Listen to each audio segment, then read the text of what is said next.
I just got the private investigator report. This is the fourth investigation in as many years. Jason Thomas, the private investigator, handled this one. I had used 4 different private investigator firms in the last 4 years, using random cities and times, thinking my wife and her lover had fooled the previous ones, but this new investigator would find they're cheating. I just got off the phone with Mr. Thomas. He told me that his people here and his associates in Dallas had surveilled both my wife Molly and John Decker for a week, both when they were at their office the first 4 days of the week, and in Dallas where they attended a work seminar for 3 days. My wife Molly was the administrative assistant to John Decker, CEO of a fully owned subsidiary of a major international company. As an admin assistant, she generally traveled with him, and he traveled a lot. Mr. Thomas said he would send a written report, but in general he found. For the 4 days locally before their trip to Dallas, they were followed and observed. They had lunch together all 4 days, then immediately returned to work. On the second day, they stopped at a local bar after work. Each had 2 drinks and then went to their respective homes. Their spouses were home when they got there, and we broke off surveillance, assuming the spouses would be aware of their activities until the next morning. On the other 3 days, they both went directly home from work, and their spouses were there when they arrived. The Dallas trip was slightly more interesting, but not much. Each of the 3 days they attended the work seminar as they should have. They ate dinner together each night and went out dancing. After about an hour of dancing and drinks, they went to their respective hotel rooms and didn't come out until morning. Their 2 rooms were separated by 10 rooms, so there was no connecting door between them. A camera pointed down the hall showed that neither left their room until the next morning. The only thing that was at all suspicious was their dancing. My agent described it as looking like 2 people in love. There was no inappropriate touching, but certainly a closeness, and he usually had his arm around her all the way back to their table. They were followed to the airport, and the agent made sure that they boarded and that the airplane did, in fact, leave for home. 4 private investigator reports at random dates over the last 4 years have found basically the same information. Nothing. Molly and I are both 36 and have been married for 15 years. We were exclusive for the last 3 years of college and married shortly after graduation. Molly is a doll, not beautiful, but would be considered pixie cute, with a fantastic 5 foot 6 inches body. She is very outgoing and people enjoy having her around. Her boss, John Decker, is about my size, 6 foot 1 inch, 190 pounds, but if it was between the 2 of us, John would get the attention of all the girls. He is quite an attractive man. I have talked to Molly a few times about her apparent closeness with John Decker. The first few times, she said there was nothing between them except work. She promised that she would never fool around behind my back and even offered to take a lie detector test anytime I wanted. She said he was just a coworker and a good friend. The last time we talked about it, she referred to him as a special friend. I guess he got a promotion. Molly and I have gone out for dinner and dancing a few times with John and his wife Gail. John and Molly talk to each other and dance with each other much more than they do with their spouses. One time, when John and Molly went out on the dance floor, I noticed Gail gave them a raised eyebrow as if saying, "What?" Again, I guess she notices their closeness also. I have talked to Molly about finding another job just for me because I am very jealous of her being so close to John. She says, "That's silly." She loves her job and tells me again that she would never go behind my back and that she would be willing to take a lie detector test. I have spent thousands of dollars on private investigators over 4 years and found nothing. Last night, Molly was sitting at the kitchen table when I walked by. In a more serious tone than usual, she said, "Tom, can I talk to you for a minute?" When I sat down, she said, "John and Gail have invited us to their lake house for the weekend. I told them I was sure we would love to go, but I would have to check with you. I think it would be great okay with you."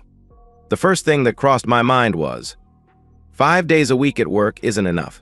Now you want to be with him on the weekend too. I tried, but couldn't think of a reason not to go.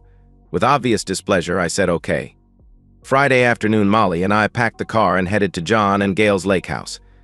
We had a map to show how to get there, but I tried to surprise her by asking, "Have you been there before?" She said she hadn't, but I'm not sure I believed her. We drove for about 50 miles, finally coming to the lake at about 4 o'clock. It took a while to find their house, but when we finally did, there were 4 people on the front porch waiting for us. The only one I knew was John. I assumed Gail was inside. In addition to John, the welcoming committee consisted of a very large, well-built man, a middle-aged woman who appeared to be his wife, and an extremely attractive 20-something woman. She had long red hair, and I would consider her to be beautiful. Everyone besides her had on shorts and a t-shirt. She had on a skimpy bikini. We parked and headed for the porch. After we were introduced to everyone, I asked John where Gail was. He said she wasn't there but gave no explanation as to why. It seemed a little strange that we came to visit John and Gail wasn't there. Probably because I had wondered for years about Molly and John's relationship, my spidey senses started getting active. Was John fooling around with this beautiful young woman? Did Gail find out? What does Molly know about this young lady? Molly didn't seem at all surprised to see her here. Molly and I were shown to our room. We dropped the small amount of luggage we brought and then joined the others in the great room. The building and the interior were very rustic and very large. I'd guess there were 5 bedrooms and as many baths. The very large man, introduced as Larry something, asked if I would like a beer. I said sure, and he motioned for me to follow him to the kitchen. He seemed very intent on getting me into a one-on-one conversation, so I talked to him for 10 to 15 minutes. He was a very pleasant man, but after a while I was ready to join the others.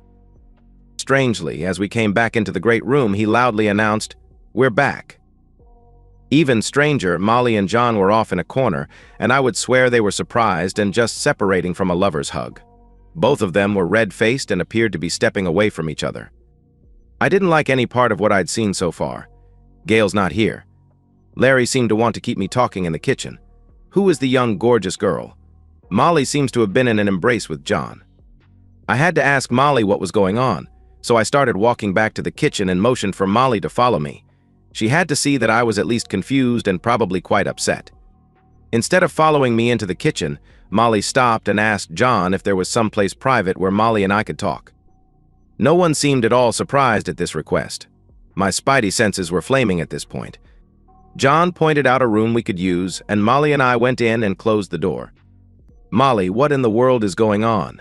She had the expression of finally having to confront something that she was dreading talking about. Tom, I haven't been totally honest with you about this weekend, but please let me explain everything without interrupting. When I'm finished, I'll answer any question you have, and I'm sure you'll have many. First of all, Gail decided not to come this weekend. Gail, John, and I have had several meetings over lunch and dinner, planning this weekend. When I'm finished, I think you will see why you weren't invited to these meetings. Everything is basically Gail's idea, with some input from both John and me.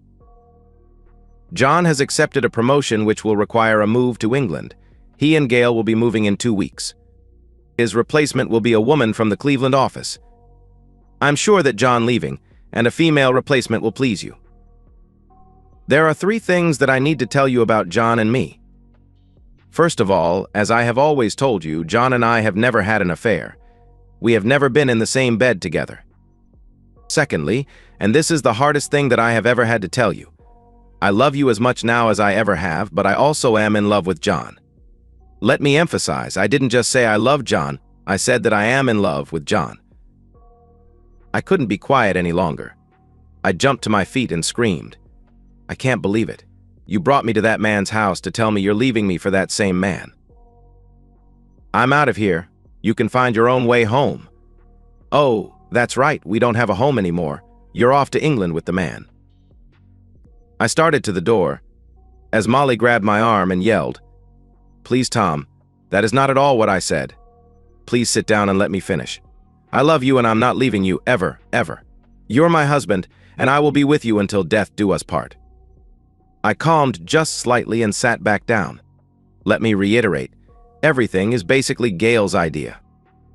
I guess the next thing I should do, before continuing with why we are here this weekend, is tell you who the other people are and why they are here.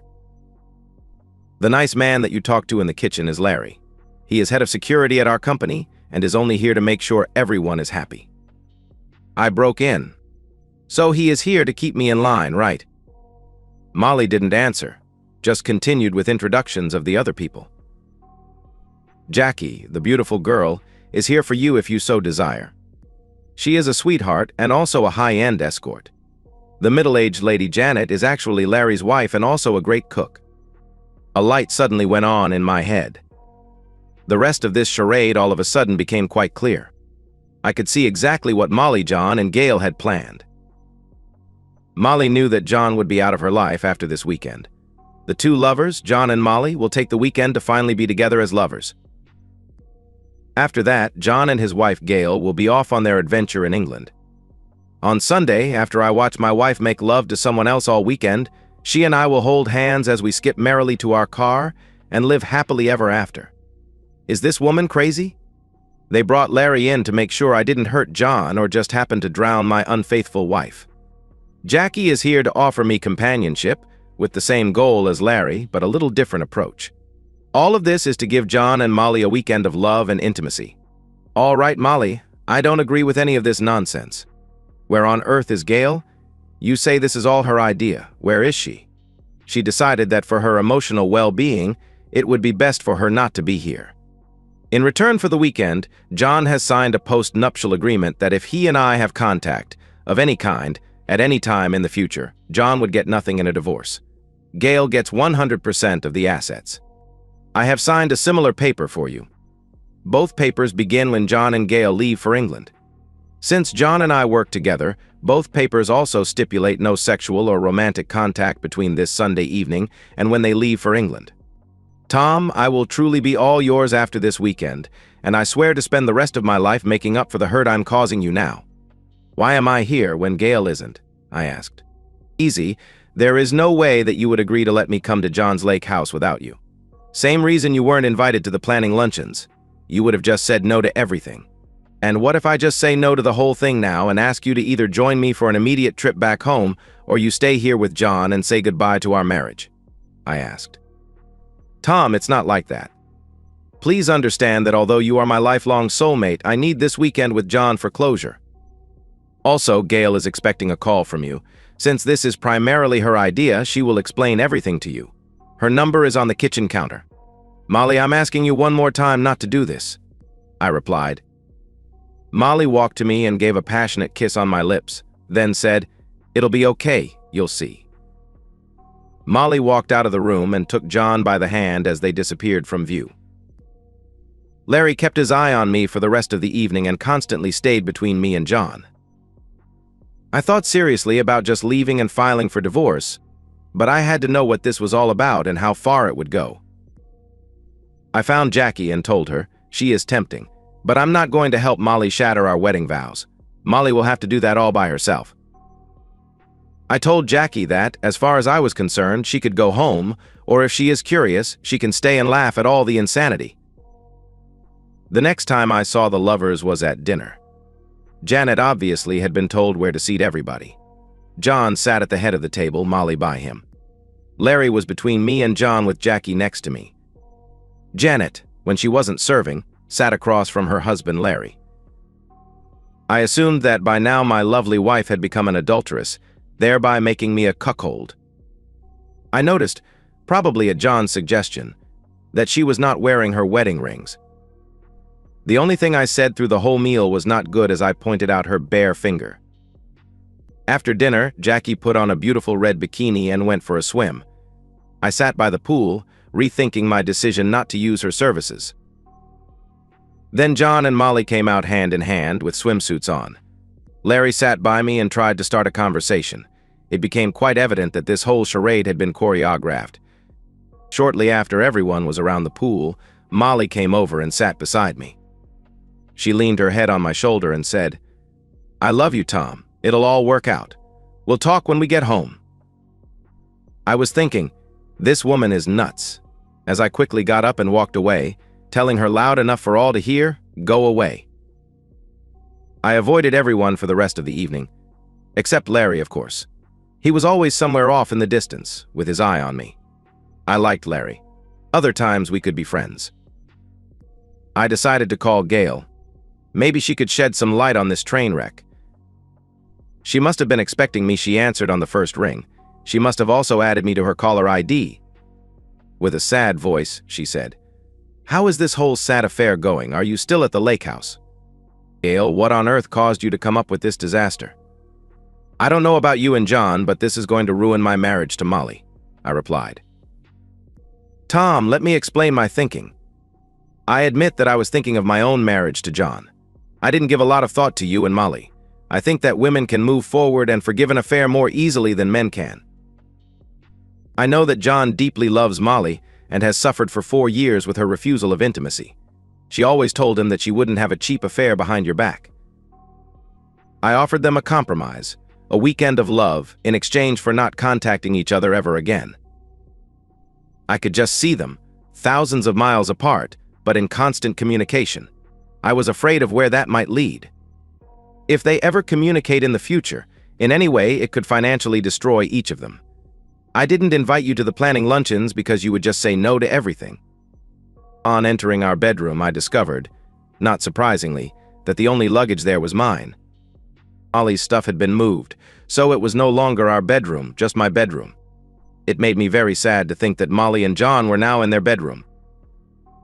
Lying in bed, I kept wondering how Molly could think that after this weekend, she and I could just magically resume our loving relationship.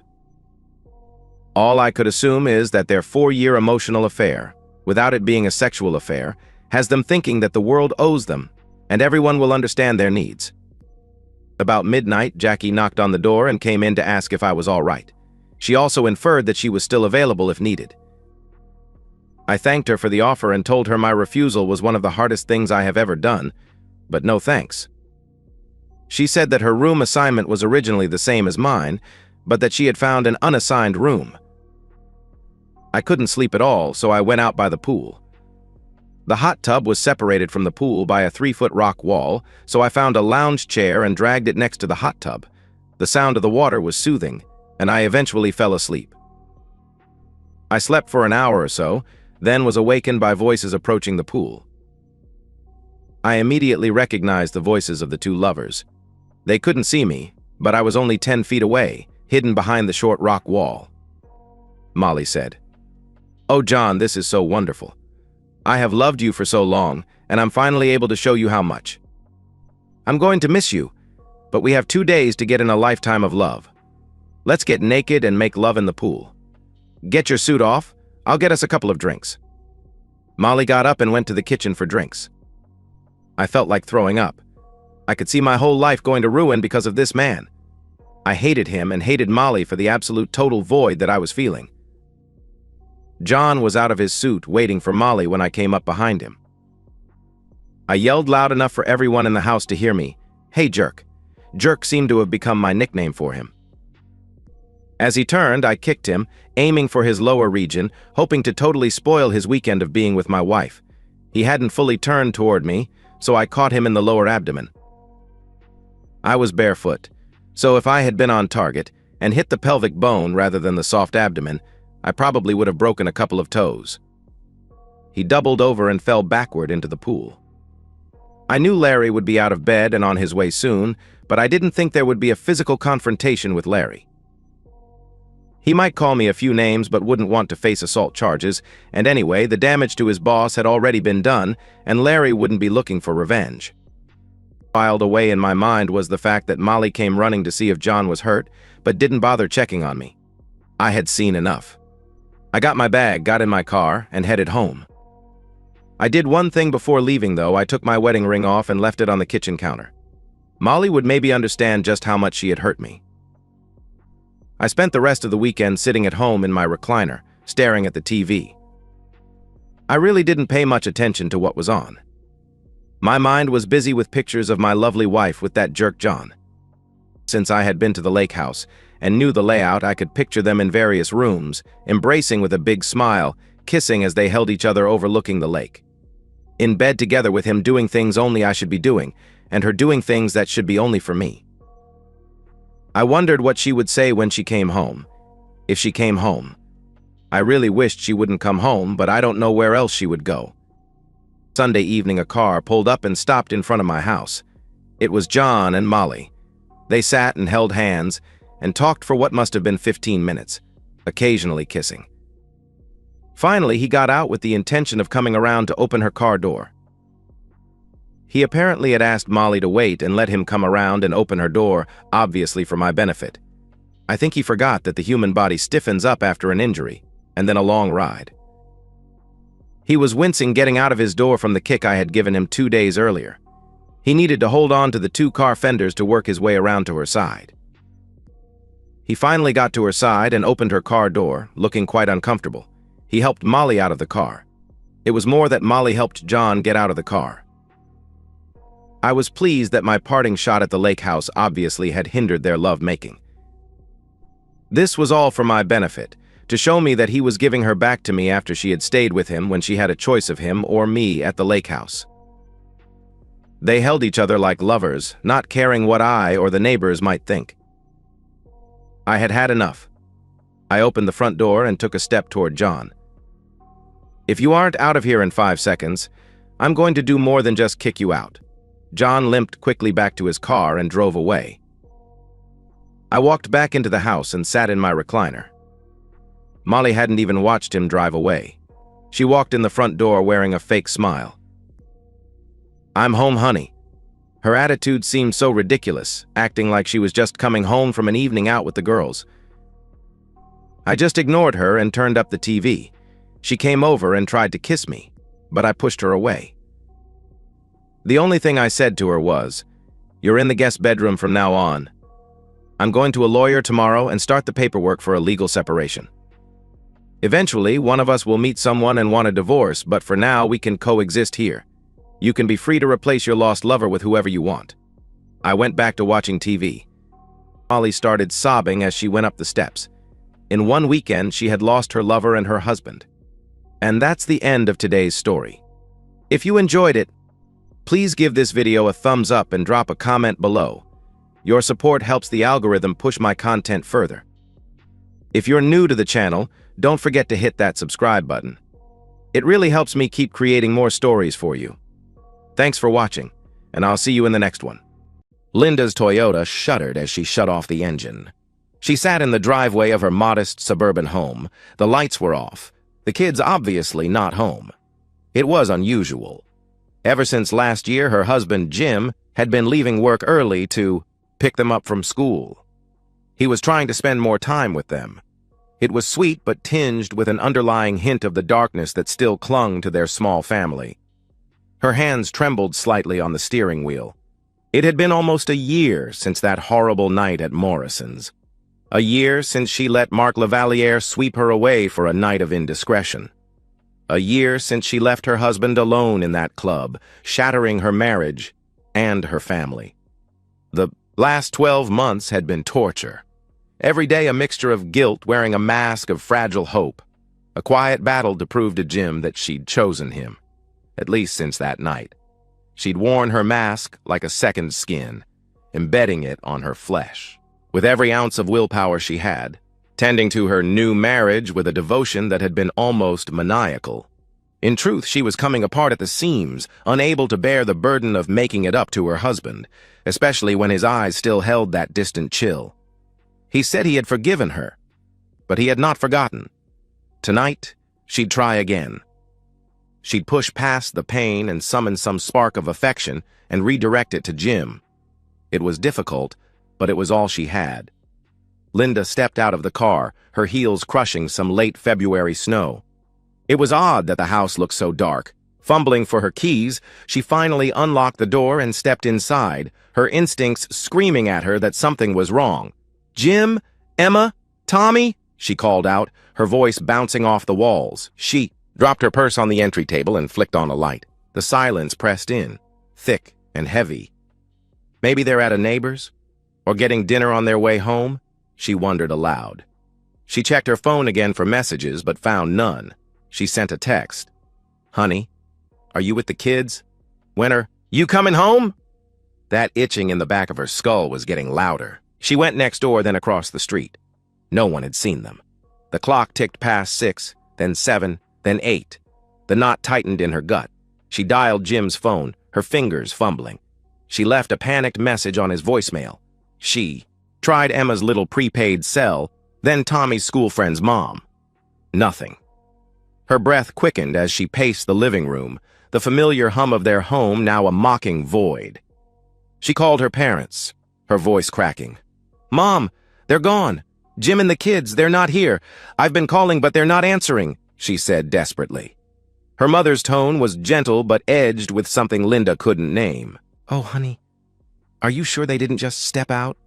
Maybe Jim took them for ice cream or something, her mother replied cautiously. No, Mom, it's too late for that. Something's wrong, I can feel it, Linda insisted. Her eyes darted to the window, half expecting to see them walking up the path. Nothing. Well, call the police if you're that worried, her mother suggested. But Linda, after everything, maybe he just needed some space. Linda hung up. She knew what her mother meant. The night with Mark. The public humiliation. The destruction of Jim's trust in her. Space? After everything? She shook her head, refusing to believe that things were still that bad. Instead, she called Dee, her last tether to sanity. Dee, they're missing.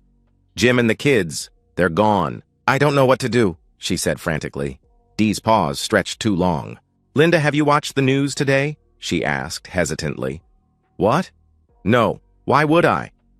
My family's missing, Dee, Linda snapped, her voice rising. Mark's missing too. Since yesterday, Dee revealed quietly. The horror that Linda had been trying to keep at bay finally overwhelmed her. Her knees buckled and she sank onto the couch, the phone slipping from her hand. The coincidence clawed at her, a sick twist of fate. The itching in the back of her skull was a howl. God, please no! She cried out. She scrambled for the remote, flipping to the local news. It was big news. Mark was a celebrity, a hometown hero, a man who charmed other men's wives, and they thanked him for it. He was highly regarded, and now he was gone. Mark Lavaliere, star tight end for the city's football team, was last seen 2 days ago. Police are investigating possible connections to his known associates, the news anchor reported. Linda's stomach churned. She turned it off, unable to hear more, and called the police.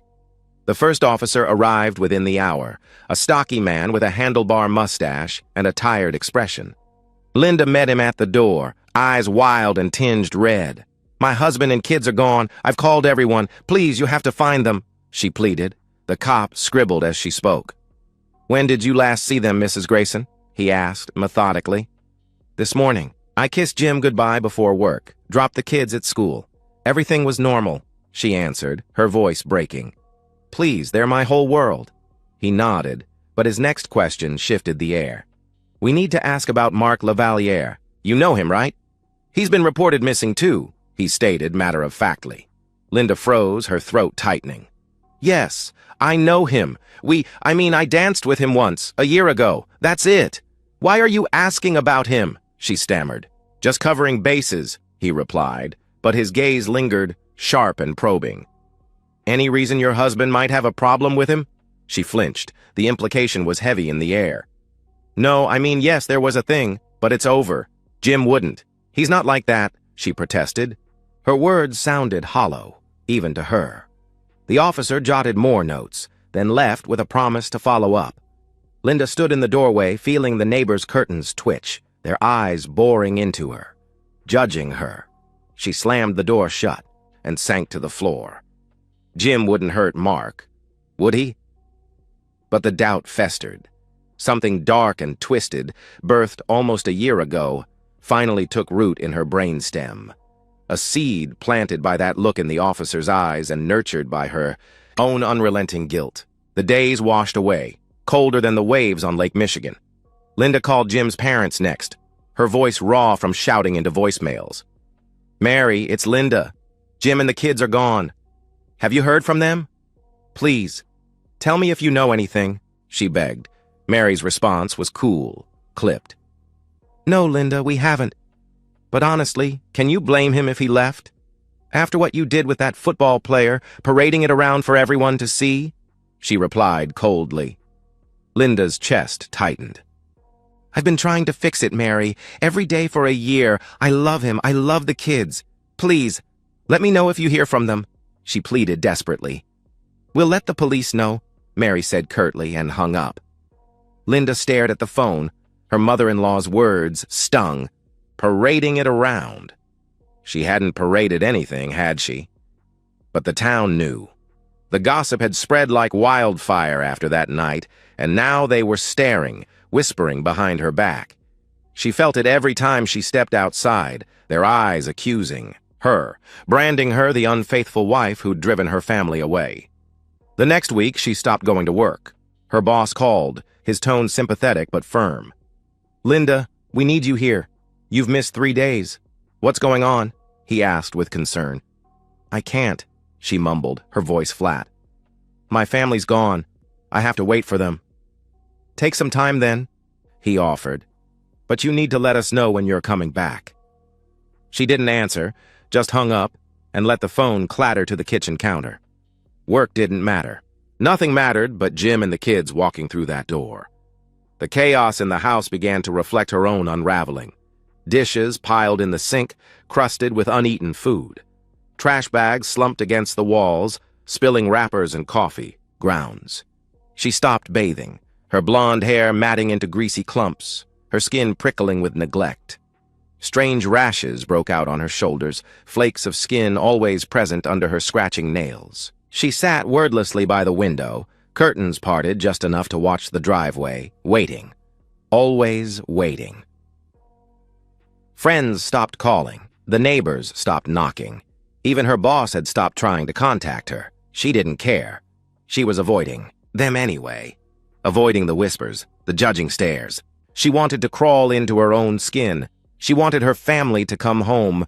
She muttered something unintelligible to herself, scratching fine lines down her arm, and continued her silent vigil by the window. Her parents came again a week later, their faces etched with worry. The smell hit them first, a sour, rotting tang that made her mother gag. "Jesus, Linda, what is that?" her father asked, stepping over a pile of laundry. "I don't know," Linda said, her eyes wild, darting to the corners. "It's been here a while, I can't find it." Her mother knelt beside her, brushing back her tangled hair. "Honey, you're not okay. Look at this place. Look at you. You haven't showered, you're not eating. Let us take you to a doctor," she urged gently. "No," Linda snapped, pulling away. "What if Jim comes back? What if the kids need me? I can't leave." Her father's voice hardened. "Linda, they're not coming back. Jim took them. You know why. We all do. You need help," he stated firmly. "You think I deserve this?" she whispered, tears welling. "You're judging me too. Everyone is. I see it in your faces. The way you look at me like I'm trash." Linda's father looked like he wanted to say something, but he held his tongue and turned away, rubbing his face. Linda knew that look. He never did know how to deal with her. Her mother stepped into cover. "We're not judging," her mother said softly. "We're scared for you. Please come with us." Linda shook her head, curling into the couch. "Go. I'll be fine. They'll come back," she insisted weakly. Her parents exchanged a look, then left, muttering about a judge and a protective order. She barely heard them, her ears tuned to the silence, waiting for footsteps on the porch that never came. The police returned, this time with a woman detective. She was tall and dark, Italian or Latin. Her hair was thick and black, her face graceful but stormy. Linda sat amidst the chaos, her robe stained, her nails bitten to the quick. "Mrs. Grayson," the detective began, her nose wrinkling at the stench of Linda's rotting home. "We've confirmed your husband withdrew large sums from your accounts and his 401k? He also maxed out your homeowner line of credit and maxed out all your credit cards." Linda's hands twisted in her lap. "You're wrong. He wouldn't do that. He loves me," she protested weakly. The detective's eyes softened, but her tone stayed firm. "Linda," she said, her voice dripping with compassion. "Jim isn't coming back." Linda silently shook her head and picked apart the crumbling tissue in her hand. It was obvious that she still wasn't ready to hear this. The detective sighed and pressed on. "We also need to talk about Mark Lavaliere. His car was found abandoned 10 miles from here. We know the two of you had a connection. Is there anything you can tell us?" she continued professionally. Linda's breath hitched. "We didn't have a relationship. It was just one night," she exclaimed defensively. Detective Annabelle Gomez internally sighed. It wasn't a very well-kept secret that Mark Lavaliere made a habit out of charming married women, and privately she thought that if someone did do something to him, he probably deserved it. But she had a job to do, and right now that job was trying to get this delusional woman to give her something, anything, that might help her crack this case. "Sure. Just one night. I hear you. But did you have any contact with him afterwards? Anything your husband wouldn't like? She pressed carefully. Linda rubbed her eyes. He sent me things. I told him to stop. I didn't want him. I chose Jim. Ask. Dee, she knows, she answered tiredly. We've spoken to Dee, the detective revealed. She mentioned an incident at Morrison's, St. Patrick's Day. Mark asked about you. Your husband wasn't thrilled about him, was he? Jim hated him, Linda admitted, her voice small. But he wouldn't hurt him. He's not violent. He's not that kind of man. Detective Gomez leaned forward. Linda, we're not saying he's violent. We're saying he's gone, and Mark's gone, and there's a connection. People saw you with Mark. They talk. Did Jim ever mention anything, any plans? She questioned directly. No, Linda lied, her mind racing. She felt the detective's gaze, heavy with suspicion, joining the chorus of eyes she imagined everywhere. Neighbors, co-workers, strangers on the street. You think I did something to Mark, don't you? You're all staring at me, blaming me. We're just asking questions, the detective said, standing. Call us if you remember anything. She left a card on the table, but Linda didn't touch it, her eyes fixed on the window. Dee came over the next day, her knock tentative. Linda let her in, the stench making Dee wrinkle her nose. Linda, God, what's happened here? You look awful, she said with shock. They're gone, Dee, Linda said, her voice a monotone. Jim took the kids. Mark's missing. Everyone thinks I'm to blame. Dee sat beside her, hesitant. I don't think that. But people are talking.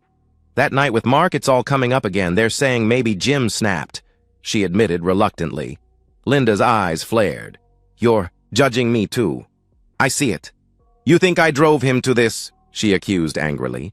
No, Dee said quickly. I'm your friend. I'm worried. You're falling apart. Let me help you clean up. Get you showered. I can't, Linda murmured. I have to wait. They'll come back. She turned away, staring at the driveway, and Dee sighed, leaving with a promise to check in later. Linda didn't believe her. She finally understood what kind of person her friend Dee was. She had been more than happy to help Linda fatally wound her marriage, and then just like the others, she judged her for the consequences. She could see it in her eyes. It was just like the rest of them. She was sure of it. Weeks passed, and the voices started. At first, they were faint whispers in the night, waking her from fitful sleep. Linda, they'd call, soft and insistent. She'd sit up, heart pounding, searching the dark. Jim? Kids? She would call out hopefully. No answer. The smell grew worse, a thick rot that coated her throat, but she'd grown numb to it. Her senses, dulled by exhaustion and despair. She wandered the house, noticing gaps where memories once stood. Some family photos, some of Emma's drawings, gone. She looked for her wedding album but couldn't find it. In desperation, she tore through closets, under beds, but came up with nothing but dust.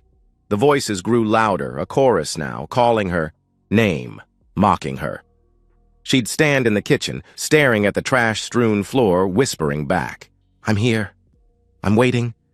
Come home, she would plead to the empty air. One night she woke to a scream. It wasn't hers, was it? She stumbled to the window, peering out. Shadows moved across the street, neighbors glancing her way. They knew, she thought.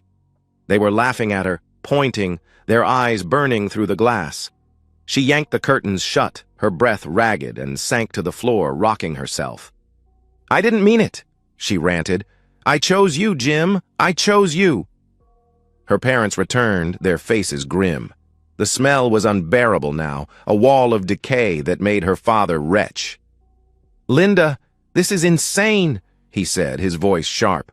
You're living in filth. What is that smell? I don't know, she snapped, her eyes darting. It's not my fault. You're blaming me too, aren't you? Everyone is. Her mother knelt, tears in her eyes. We're not blaming you. We love you, but you're sick, honey. You need help, she said through her tears. No, Linda shrieked, scrambling back. I can't leave. They'll come back. You don't understand. We do, her father said. softer now. "But you can't stay like this. We're going to a judge tomorrow. We'll get you help whether you want it or not." They left, and Linda curled into a ball, the voices swelling around her. "Linda! Linda!" they chanted, a relentless tide. She pressed her hands to her ears, sobbing, but they wouldn't stop. She hadn't bathed in weeks, her skin sticky with grime, her clothes stiff with sweat, but she didn't care. She'd wait forever if she had to.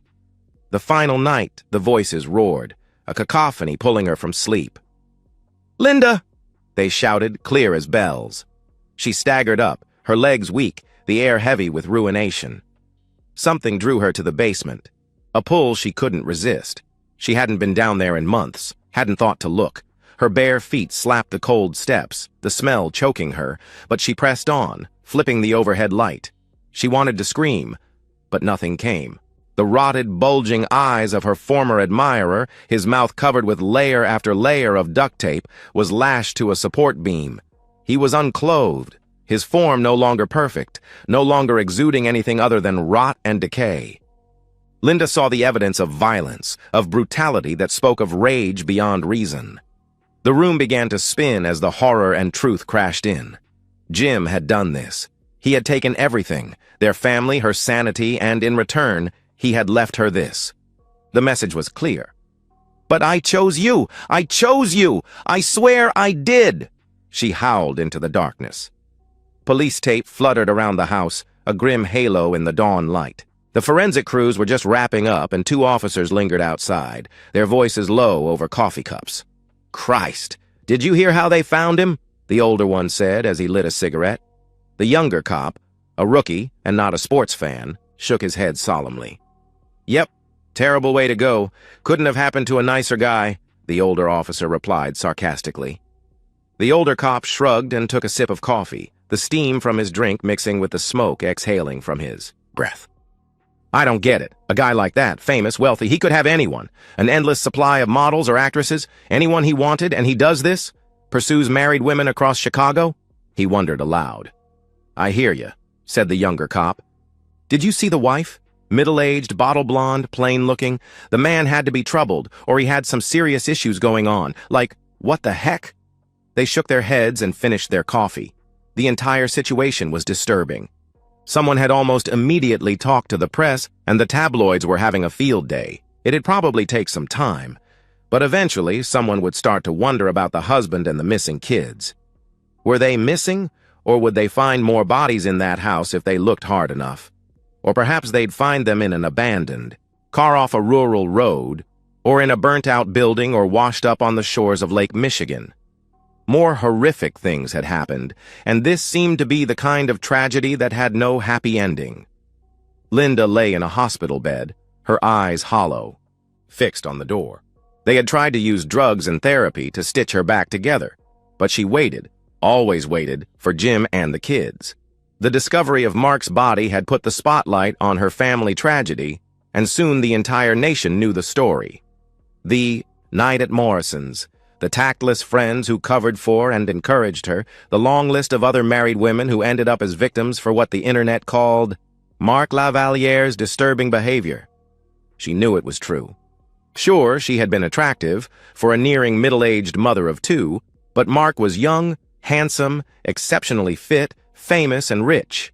He didn't pick her because she was irresistibly beautiful. He picked her because he wanted to ruin her, and she had regrettably let him. Linda had made a terrible mistake that led to her own destruction, all because she wanted to believe that a man like that would find her desirable. Jim's revenge had splashed across screens and papers around the world, and Linda had become a reviled, cautionary tale of a woman. People had sympathy for Jim. They said things like, "I don't agree with what he did, but I can understand why he did it," often with a knowing look or a sheepish smile. Linda, however, was nothing more than a disgrace, a terrible wife, a selfish person. The public scorn was palpable and clung to her like a stain, in stark contrast to her friends' eager encouragement and excuses. "It's just one night," she had told everyone, but that one night had stretched into an endless nightmare. Far away, under a warm tropical sun, Jim watched his children play with their new puppy in his large walled garden. He heard the patio door open and his girlfriend Maria announcing to the kids that lunch was ready. He took a sip of his Belikin Sprite and sauntered after the children into their rather large home. Maria was sitting at the island kitchen across from the kids and laughing. It was comforting in a quiet, familiar way. "I'm going up to the den for a bit," he announced, placing his empty drink down on the counter. "I just need finish up some paperwork and then we can all go to the beach." Tommy, or Jake as he was now known, perked up. "Can we take the boat out, Dad? Please?" he asked eagerly. Jim smiled and said, "You bet, sport. Now be good for Maria. I'll be right back." There had been a lot of boat trips to the zoo, presents, new toys, and recently a puppy over the last few months. He knew he was doing the entire Disneyland dad routine with the kids, and eventually it'd have to come to an end. But that'd only be after he'd gotten them settled completely into their new life. Up the stairs and behind the locked door of his library, he logged onto a secret email account through an encrypted proxy and read the latest report from the PI he was still paying. The police were obviously still looking for him. They knew that he had fled the country but weren't certain where. That was good news, and he hoped that his luck would hold out. Linda was still in the hospital. It looked like her mental breakdown might be more serious than anyone initially thought. This gave him a dark sense of satisfaction that even after everything he had done, still surprised him in how pleased it made him feel. "God damn that woman," he muttered to himself. Jim had done a lot of things that he never thought he'd do. Things that had been all but incomprehensible to him before that leap year night in February. Things that still made his skin crawl in the darkest parts of the night. What was it that Churchill said? Even a cornered rat is dangerous? He wondered aloud. That's what he had been, a cornered rat. A helpless man, torn between his love for his children and a lifetime of emotional pain. Linda, he had concluded, must be deeply troubled to have done what she had to him, so brazenly and so publicly. To make matters worse, she was completely without remorse, saying nonsense like how he loved her so much that it made it okay or understandable for her to hurt him so deeply. Then, when he read her confession, he understood the depths of her absolute disregard for him. She didn't even have the decency to be respectful about the situation. It made him wonder if part of her strategy, aside from the constant mind games, was to just make him feel so small and insignificant and inferior that he'd stay with her out of gratitude, as if she was some kind of prize. Jim had learned a lot from Linda and their friends. He learned about callousness, about misdirection, and lies, about how efficient it was to turn trust into a weapon to destroy people. He learned it well. He nurtured his resentment and choked down his shame as he forgave her as part of their troubling reconciliation. And then he planned. Money was easy. Linda never did the books before or after her betrayal. He simply cashed out investments and moved funds to an overseas account. He tricked Linda into co-signing on a second mortgage for home improvements by preying on her desire to make it up to him. He secured passports and documents for the children and had them altered. He drew down his 401k and sold everything he could get his hands on, leaving Linda broke and him with enough startup capital to begin a new life, with a new name in a new country. He started being more romantic and attentive with Linda. It was all part of his own misdirection. He convinced her to trust him again, and she was all too eager to comply. He had long ago copied Mark's cell phone number out of Linda's phone, and with a burner and some messages, he lured Mark to his fate. "Meet me here. I don't want my husband to know we're meeting," he had texted, pretending to be Linda. The violence had been freeing in ways that Jim had never imagined. The look on Lavaliere's face as he approached was unforgettable. Was he a monster for what he did to Mark? For ruining Linda? For taking their kids? Absolutely he was. He knew that he had done wrong, worse even than Linda had done to him and their children. But what choice did he have? The weight of the expectations of friends, family, and society had borne down on him. Either accept it and lose himself or fight it and lose everything else. There was no acceptable way for him to win or even leave with his dignity and life intact. He was the cornered rat. So he bit back. Someday, maybe even soon, he'd be held accountable for his actions, either in a court of law or in the afterlife. Still, he would not change a thing. He couldn't. Jim Grayson, the affable and trusting man, who devoted his life to a disloyal woman, had fallen into a nightmare. Not of his own making, and what woke up from the dreaming was the monster, a waking terror that hated with a passion that mirrored the love that Linda had so cruelly extinguished. Jim shut down his computer and pushed his chair away from his desk. Even here, under the bright tropical sun, the monster cast a long shadow. It'd cling to him for as long as he walked the earth, but he was certain that from now on he'd control it and tame it. So long as he had the kids, the monster would stay where it belonged. He'd continue this dream for as long as he could. Enjoy every moment of it. Savor every new experience. His nightmare no longer had any power over him, and God help anyone who tried to wake him from his dream. And that's the end of today's story. If you enjoyed it, please give this video a thumbs up and drop a comment below.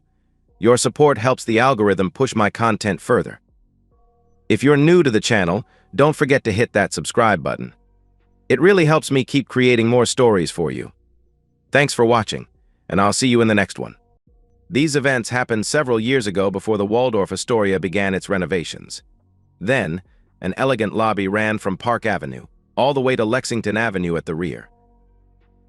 At the midpoint, there was a great standing clock, ornate, gilded, the Statue of Liberty at its top. When you visit, I'm sure it will still be there to see. A landmark, a perfect place to start a wedding anniversary celebration. Robert Jones, accomplished print news editor, was hurrying up the street through the swirling snow flurries to meet his wife of 25 years, Anne.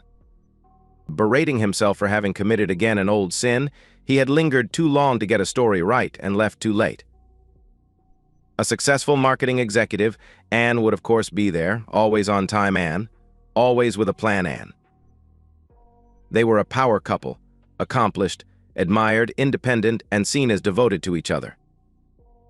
Robert was the gracefully aging golden boy, whose charm and sharp mind made him invaluable in the melee of the main newsroom. Anne was the driving force behind many of the most successful campaigns in cosmetics marketing, glamorous herself and known not to tolerate fools, whatever their race, creed, or gender. When you entered from Park Avenue, there was a long flight of marble steps that left you in a great circular room. In those better days, a massive flower arrangement graced the entry. Past the flowers, it was a quick walk past the shoe shine to the right and elevators and cocktail bar on the left to the great clock, and a wonderful night. Robert reached into his pocket. Who knew how many times he'd done that as he raced over? Christmas had intersected with his 25th wedding anniversary. The long, thin box, the diamond necklace he'd had made for her, 25 stones his love for her traced out in gems. He had been secretly saving for years to be able to do this. Robert loved words, telling stories, evoking emotion, and prompting thought. So of course something had to be inscribed on the box. Our love in diamonds. Why such an extravagant gift? Of course, 25 years is a landmark of its own, and Christmas has always been special for them. They met at a Christmas Eve party, and every year they held a Boxing Day party to keep the season going. The snow made the night seem special, and he could feel his excitement grow as he hurried. A Salvation Army Brass Quartet was outside Grand Central Station, and he crossed the street to make a donation. It slowed him down, but he couldn't help himself. It was Christmas. Even as he was getting into the Christmas spirit, there were dark clouds at the edges of their life together. It felt as if they had been drifting apart. Anne's climb in her company saddled her with increased duties and a new need to travel. Robert was overseeing a flock of young reporters full of energy, short on experience, and a perfect opportunity to get the paper sued unless a firm hand ruled. They had seen less of each other, and Robert feared that Anne and he were getting used to that. Anne had suggested that they not pay so much attention to the holidays and find things they wanted to do, perhaps together, perhaps not. His hope was to get a hold of Anne's attention and pry her away from whatever was consuming her. To join with him in renewing their marriage. It wasn't that he was worried. Anne would never cheat. Their relationship had always been solid, and he trusted her. It never occurred to Robert to ask whether Anne was okay with how things were between them. Some things should be taken for granted. Isn't that what trust meant? He cleared the flowers, not far to go now. Robert was singing a Christmas carol, a spring in his step. He couldn't wait to take Anne in his arms and sweep her off to the fabulous night he had planned for them. Several men walked out of the bar. Anne was just beyond them, standing by the clock, looking about. Of course she would be. Anne was never late, and seemingly Robert always was. "Anne, is that you?" "Anne, I don't believe it." One of the men broke off from the group to go to her, giving Anne a big hug and kiss. On the mouth. "Mike, what are you doing here?" Obviously flustered, Anne pulled away. Robert stopped and stepped back to watch. Anne was still looking about, but she wasn't annoyed. No, now she was nervous. "I'm in town for a quick meeting and then flying out of JFK to London first thing in the morning. Are you free? Is your husband?" Without realizing it, Robert had been slowly walking towards them, listening with increasing dismay. Who was this man? What was he to Anne? And then it was made terribly clear. Was Anne free to be with him? Was her husband out of the way? He could see the wrapped present in her hands. Was that for him? Or this stranger? How surprised was she at seeing this man at all, or merely so soon and in such a public place? Robert Jones. He offered his hand. Anne's face froze, her eyes racing from her lover to her husband and back again. "I see you know my wife, Anne, and your name is?" Bill Johnson," came the stammered reply. Bill glanced helplessly at Anne. What was he supposed to say? "I see I've caught you both at a bad time. You two should catch up and I should go. Anne, perhaps we will catch up later."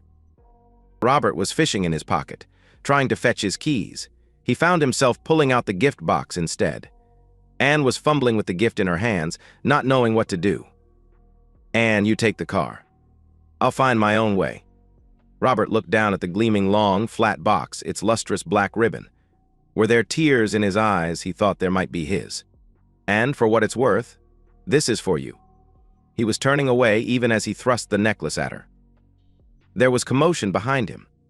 Crosswords were being exchanged. He had stopped paying attention. Robert had to go, to get away. How had it come to this? What had he missed by being too busy elsewhere? How could his Anne betray him so? "Robert." Anne was calling, but he was already at the top of the steps. Her voice was getting closer, but he was out the door. A cab was there, and he quickly got in. Robert supplied an address and was gone. Anne caught up to see the cab pull into traffic. One taxi in a sea of them, hopeless to find. What had she done? Robert was never supposed to know. She had been so careful. How could she have known? Who knew she would run into Bill? How could he have been so thoughtless to approach her so openly? Had Bill ruined everything? How could Anne fix this if she even could?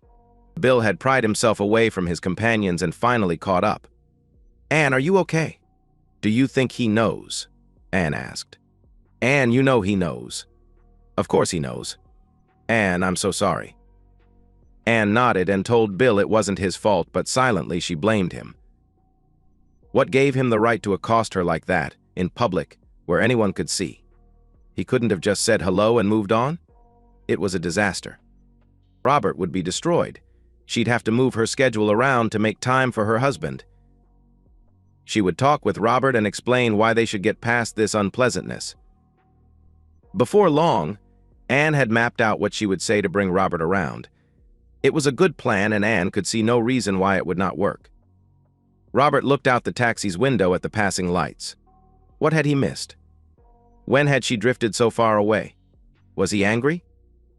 He felt that he was, but if he was, why wasn't he screaming or punching something? Instead, he was alone, speeding away from the woman he loved, lost in recriminations, silent, trying not to cry. Whatever he was feeling was so much more than anger. For the first time that he could remember, Robert Jones did not know what to do. He felt blinded, abandoned, and left to swallow a bitter truth. No matter what they may say, you are never too old to cry or your heart to break. When Anne got home, Robert wasn't there, not much surprise in that. Anne changed into pajamas and a big robe, dragged a chair from the living room into the foyer, and camped out for the night, waiting for her husband to come home. She woke up with the sunrise to find herself alone. It was Saturday. He must have gotten a room. He'll be home this afternoon. She resisted the urge to call his mobile. He needed time to process things, she told herself. When he calms down, as he always does, we'll talk and work things out. By noon, Anne was getting nervous. By 3 in the afternoon, she was in a full-blown panic. Anne called his cell, his office, the gym where he worked, 2 bars she knew he liked, a half dozen of his friends, and his mother with whom she had never gotten along. No one had heard from him. By Sunday, she had called the NYPD, the FBI, the state police, and anyone else she could think of. An elite private investigator was driving out to the house. Of course, she did all those things. Her husband was missing and they needed to find him. For some desperate reason, she thought it would help if she drove into the city and looked for Robert herself. The crowds out shopping left her trapped in traffic and turned her search into a waste of time. When she called her sister Beth for help, her family got their first glimpse at how dire things truly were. By Sunday dinner, Anne's 2 sisters and their husbands, their kids, her parents, her mother's sister Beverly, his mother, some of Robert's oldest friends, and her immediate staff from work were packed into the dining room, listening to the detective. People leave all the time. Holidays are always a bad time for emotional trauma, and Christmas was the worst. There was no reason to believe there had been foul play or that Robert was injured. He had suffered a big emotional shock. That observation drew several sharp looks Anne's way. From all the detective had heard, Robert was a sensible guy. They should give him a chance to surface and see what he says. Anne went ballistic, screaming. No, that was not all they could do. No, they were not going to wait and see if her Robert was floating in the river. They were going to put down their donuts, do their fucking jobs, and find her husband. Didn't they understand? Anne wanted to scream at them. She needed her husband. She needed to talk with him, to explain. If anything happened to Robert, how would he ever understand? How could he forgive her? How could she forgive herself? The detective said all the right things and slipped out the door. Really, there was not much more he could have done. This was Anne's mess and her job to clean it up. His exit signaled the start of the great angry argument. People said they knew people who could get things done and then hid behind their cell phones as if suddenly important. Anne's brother led the chorus chastising the police for not doing more. The 2 mothers commiserated at the misery befalling their families. In truth, they were powerless and knew it, and terrified by what might happen. Her sisters despised her. Anne could feel it. Beth announced that Christmas Eve dinner was canceled, and until Robert was found, she would prefer that the family give each other some room. As voices got louder, Anne fell silent. Her rage had been exhausted and her fear was at her throat. As Beth made her announcement, Anne realized that she had no voice in this room. What could she say to people who cared more for her husband than she had? They would have no ears to listen to anything she had to say. Anne had learned what it was to be truly alone. Eventually, everyone left. She went up to her bedroom to change into something fresh. Anne would go back down to that chair in front of their door and by pure force of will make her husband come home. Her dress from Friday night was still on the bed. She picked it up and saw the gift box. What was the last thing Robert had said? No, not the last thing. What had he said as he left? For what it's worth, this is for you. Anne read the inscription and opened the box. She caught the glittering necklace in a trembling hand. The next morning she woke where she fainted and fell, the necklace still in her hand. It was Monday. Christmas was 3 days away and her husband was still gone. Emergency forces in the city have dormitories where they can eat and sleep when working long shifts. Newspaper men know where such places are and have friends who will let them crash for a few nights when they can't or don't want to go home. No questions asked. It was a 30-minute walk to the office and Robert was still in his clothes from 3 nights ago. A quick stop in a men's clothing store fixed that. Another quick stop picked up a razor and travel-sized shave cream. No matter how bad things were, he still had a role to play. The paper would go to press deadlines were deadlines. He used his voicemail to screen calls, led the 9:15 story conference, met with writers until noon, and spent the afternoon working on a piece discussing sea level rise. The paper operated as do all great bureaucracies. If you don't know exactly how to contact the person you want, there's no easy way to contact them at all. If Anne had tried to reach him, she hadn't succeeded. Just as well, what was there to say? For her part, Anne was useless. Her PA was ready to tell her to go home, but that would only make things worse. She had her people scouring hotels, motels, anywhere someone could stay from Boston to DC. She turned the entire staff of her department into a personal detective agency. If senior management didn't like it, she didn't care. At one point, Anne was heard yelling that they should start looking under bridges, a measure of the mounting frenzy. Polly, a senior graphic artist, was the one who cracked the riddle. Her father was NYPD, and they had their own places, she said. In 20 minutes, Anne had a list of addresses and phone numbers. 2 minutes later, every dorm had gotten a call. Already in a cab when the address was confirmed, Anne was on her way. Robert felt better about things after a couple of days. The desk sergeant let him know he was welcome to stay until whenever he wanted to go. Work seemed to be going okay. At least he had that. A beautiful, cold, clear morning, he looked forward to the walk. Anne was standing in the way, not 50 feet ahead. "Robert, I've been looking for you everywhere." "And you found me," Robert replied. Robert suddenly felt detached, as if he was watching himself speak even as he did. Shouldn't he be more emotional, he wondered.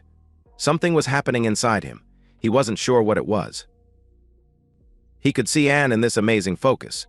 But as much as he was aware of Anne, Robert felt dead inside. It occurred to him that he should be more upset, but he wasn't and didn't feel the need. Was he losing something of himself? It felt like he was saying goodbye, but he wasn't sure to what. "Please, Robert, let me explain. I didn't want to hurt you. I didn't want you to find out the way you did." "Of course, Anne. But really, what is there to say?" "That you have affairs with other men. I know that now. That you hid that from me, I know that too. That you were caught only by chance, I was there. I don't want to hear about the grimy details or silly protests that it was just sex. What really can you say?" Anne could feel Robert slipping away and started walking towards him, hoping physically to close their emotional distance. "Do we have to talk about this in public? Can't we go somewhere and just talk things out?" Anne answered. "Anne, I found out in a hotel lobby. Can't get much more public than that. If you have something to say, I suggest you say it." That stopped her in her tracks. Anne realized she was not going to lull Robert into a sham normalcy and then wear him down. "All right, Robert, let's talk. I love you so much. I always have, but I started to feel restless. I didn't know what was wrong and didn't know how to tell you because I didn't understand it myself. When I got the promotion and spent so much time traveling, I was with lots of different men who were paying attention to me. Sometimes they flirted with me and I realized that I liked it. It was that they were new that made the attention different. I wasn't restless anymore. I was excited to be appreciated as a woman. I needed that and I couldn't ask you to give me that." "How could you? We've been together for so long. It wouldn't have been fair," Anne answered. "Anne, you could have told me any of that or all of it at any time. That my beautiful wife gets compliments? Do you think I'm such a fool as to be surprised by that or jealous? There was more, wasn't there? No need for details, just yes or no," Robert asked. Anne looked down and hesitated. To her credit, she looked her husband in the eye. "Yes." "And so we have it. I don't know why or how we got here. I can't say where I failed you so badly that I lost you, but clearly I have." Robert heard himself saying goodbye. Did he do that because Anne had confirmed his worst fears? Or had that been his unconscious decision when he left Anne to her lover at the hotel? He couldn't say. All he knew was that the words came out of his mouth. It was as if someone had taken control over his mind and body, and he had been a bystander. Robert watched himself step past his wife and go on his way. Anne stood in shock, trying to absorb what her husband had just said and done. It was just sex. A bit of excitement. It didn't matter. She loved only him. She had explained. Why didn't he see that? Why didn't he believe her? The city blocks in Midtown Manhattan are short on streets running north and south, but long going east and west. A native New Yorker, walking back to her office, Anne got lost. She kept looking for landmarks, something to orient herself, but she was too distracted. She kept coming back to what Robert had said. He didn't mean all that, did he? Her feet hurt. She was cold, and her phone was ringing, so she turned it off. There was a coffee shop, and she found a seat. Why was Robert so angry, so sad? He hadn't really said. He didn't want details. How many men? Were they better lovers? Are they rich? Were they bigger than him? Better in bed? Isn't that what men want to know? Things to throw back in her face. To call her a whore and burn her reputation to ash. All the possible reasons why Robert simply didn't want to know. The mere fact that Anne had concealed what she was doing was enough to shatter him. Had Anne misjudged him? Was Robert that weak? Why wasn't he fighting back? He should be claiming her for his own. That's what men do. It hit her later like a sharp pain. No, you fool, you broke your husband's heart because you didn't trust him to listen to you. You never gave him the chance to talk with you about what you wanted. You never told him that you were changing. You didn't give him a chance to find ways that you both might do to make things work. Why should Robert believe her now when she didn't trust him before? No, Anne, the truth is you were afraid Robert would say no, and that if he did, you would cheat on him anyway. You didn't love him enough to tell him and live with the consequences. You made him second best to your lover and you. You lied about it. You betrayed him for sex, and now you can't live with what you've done. The lies we tell ourselves are corrosive. The truth, if told too late and for the wrong reasons, can be even worse. Her conversation with Robert had been a mistake and another disaster. Anne picked up the phone but then slowly set it down. Robert was right. She had nothing to say to him or anyone else. She had destroyed everything. Christmas came and went. Beth relented and the family came together on Christmas Eve to feast and exchange presents. Anne was invited but knew better than to attend. No one wanted her there. Weeks later, Anne was on a long conference call when her PA told her there was a call she had to take, an emergency. Robert was in Bellevue for observation. He had attempted suicide. He hadn't shown up for work for 2 days. Police had been called because Robert was found sitting with a loaded pistol in his pocket and a note. Would she come? His office listed her as the emergency contact. Anne with the plan, someone to get the elevator, someone to wrap up her call gracefully, another person to get her coat and purse, someone else to hold the cab, was well on the way even as her staff came up with Robert's room number and doctor. By the time she arrived, Anne was back in control, demanding to see her husband and his doctors immediately. There were 2 doctors in the meeting, both board-certified in psychiatry, one the author of a well-regarded textbook. The other was the principal investigator leading a national study of depression and suicide in middle-aged men. Your husband is very ill. He is clinically depressed, has developed a suicide plan, and has taken the step of obtaining a gun. He is a clear danger to himself, if not others. We are taking him off medication in the hopes of giving him a chance to gather himself. Whatever drove him to this condition was a shock, but he won't tell us what it was. We were hoping you could help us out on that. Anne made up a story that might not have made sense. Anne didn't know because she couldn't remember a word she said.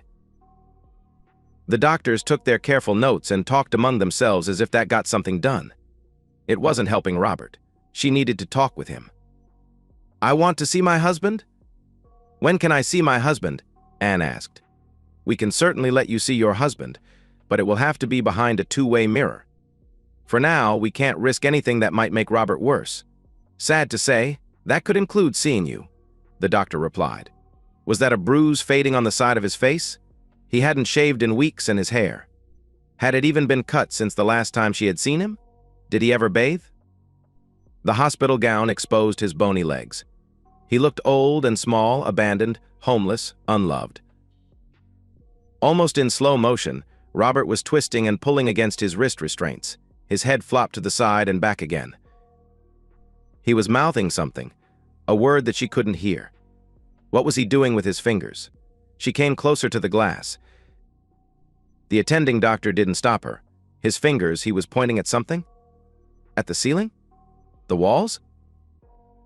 Did Robert see her? He seemed to rouse himself and yell more loudly.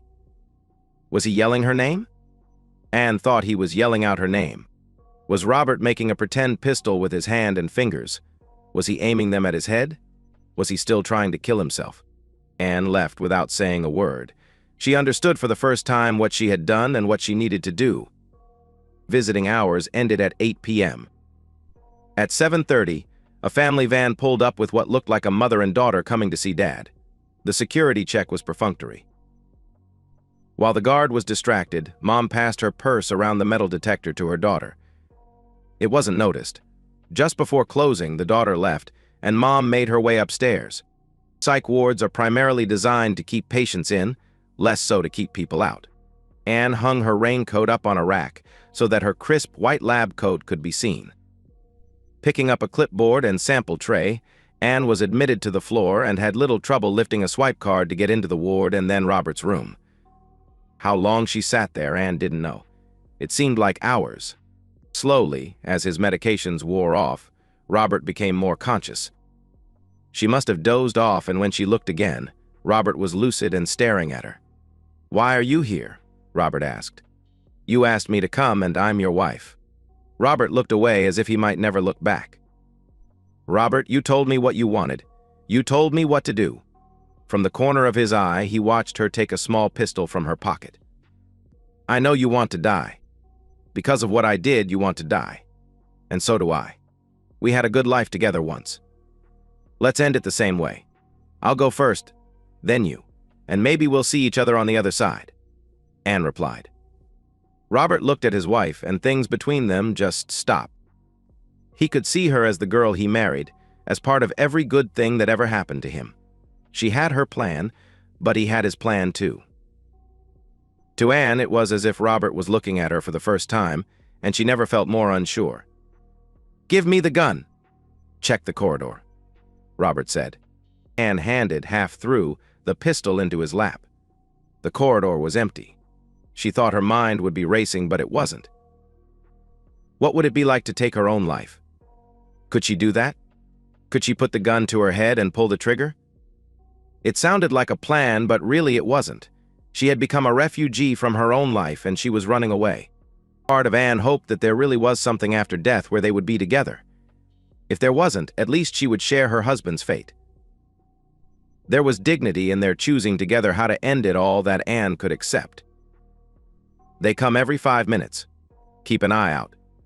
"After the next one, then okay," Robert asked. Anne watched. It was her duty, she owed it to her husband to give him this, and then to join him. Her throat was closing, but she could do this. Anne had to see this through. It was the only way to fix all the hurt and pain she had caused. She closed her eyes and said a small prayer to whoever might be listening that Robert and she would be together forever. "Anne, long enough. Let's do this. Sit on the bed." "You first," Robert said. She hadn't been this close to Robert since that night, and it made her nervous. But it made sense. The gun would fall where Robert could get it. She had the gun in her hand. Anne thought it would be colder. She must not hesitate, Anne thought. "Put the barrel to your temple." She mouthed "I'm sorry" to her husband and pulled the trigger. Nothing happened. She pulled it again, and nothing. And again. What was wrong? It was all going wrong. She was going to set Robert free and be with him, but the gun didn't work. She looked up, her hands full of her final failure as a wife, her eyes full of tears. What a terrible risk to take. So many ways it could have gone wrong. Robert shuddered. Even as he left that night, Robert knew that Anne would marshal all her forces to find him. She would put her entire staff on it, call in every favor, hire professionals, and buy off employees at the paper to report on him. She would tell herself that she was just trying to find her husband when the truth was she was trying to control him. First, find him, then cajole him with affection and guilt. Softly, she would bully him back off the ledge and let things go back to where they had been. Perhaps Robert could reconcile with his wife. But he would never surrender to Anne's parade of new lovers. Life or death, that was what it had all come down to. Was his marriage to Anne going to live on or die? Robert couldn't say. Sometimes he asked whether he wanted to die and let Anne pick up the pieces, but that sounded too much like self-pity. At some point, Robert found himself asking what Anne would do if she was convinced that her husband was suicidal. She would never see it coming and would be completely unprepared. Anne, with no plan to advance, no argument to win, no flattery or diversion to steal the day she would be stripped of her words, powerless to avoid facing him and the truth. Anne could have walked into the cell and shot him, then herself. She could have said she was so sorry, put the gun to her head, and pulled the trigger. A guard might have seen what Anne was doing and stopped her, perhaps killing her in the process. So much could have gone wrong. Robert knew Anne had taken the bait when she showed him the gun. It was easy enough to get it from her and empty it. But none of the drama mattered if Anne didn't play the scene out to its end. Robert didn't think she would do it. She might put the gun to her head, but she would never pull the trigger. To his amazement, Anne did. How could she do that? In awe, Robert looked at his beloved and suddenly fearsome wife and saw her in a whole new way. He smiled, and Anne looked at him confused. Robert opened his left hand to show the bullets. His right hand reached out to her, and Anne took his hand and pulled him close. She did not let go for a very long time. "Let's go home, wife." And they lived happily ever after. Yes, it took some time, very good lawyers, and a great deal of convincing of medical professionals before they were allowed to leave. Who was at fault? Does it matter? Who deserved more to be burned? Who cares? Life is short. Love is scarce. When you find true love, dig in and hang on. Never surrender, even if you're overrun. Pray for reinforcements and fight to the end. And that's the end of today's story. If you enjoyed it, please give this video a thumbs up and drop a comment below. Your support helps the algorithm push my content further.